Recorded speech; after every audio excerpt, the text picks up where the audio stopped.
Heather, thanks for joining me. So for starters, can you just explain to our viewers exactly what neuroscience is? That's a good question for a start. It's used to cover a multitude of sins. People tend to talk about neuroscience as being anything that's a subconscious behaviour. We tend to be a little bit more strict about the definition, that we talk about neuroscience as measuring brain response to communication. So we're not talking about facial coding or eye tracking or skin response, which are all perfectly good methodologies. We're talking about measuring brain activity second by second as people are exposed to a bit of communication. And how is that being used in advertising? Lots of different ways. There are two main applications. We do a lot of work looking at how people's brains respond to content. So that would be a piece of creative, often a bit of video-based content, but it could be anything, any sort of form of brand communication. That's about half of what we do, and the other half is looking at how people respond to context effects. So that would be the impact of surrounding programming, channel, platform, device, physical context on the way that people respond. And all of those things, which we might not be consciously aware of, actually have a really big impact on our response to communication. And more interestingly then, what sort of things are we learning from doing all this? So we're learning lots of stuff that people don't necessarily articulate.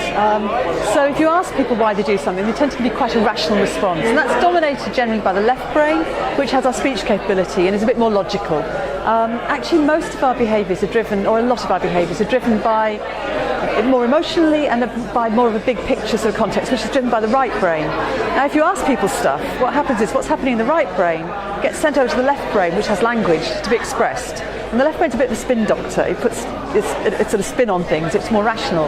If you look at brains, what we're learning is a huge amount of what we do is driven by much more emotional things. So we're starting to understand the links between emotion, personal relevance, and what goes into memory. And ultimately, it's the combination of those things that actually drive behaviour. And have you ever been surprised by any of the findings? Frequently. One thing that always surprises me is male-female differences, and I'm as feminist as the next man, but there are physiological differences between male and female brains, and very often you can research a piece of creative and men and women respond very differently. So that's a sort of constant theme. Age makes less of a difference, although context, people's personal experience can affect that.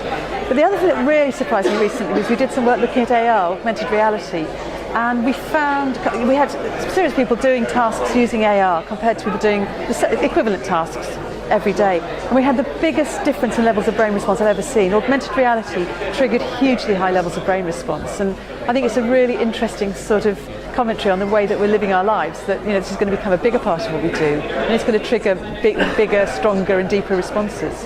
And finally, what's the biggest advantage for an advertiser investing in some kind of neuroscience research?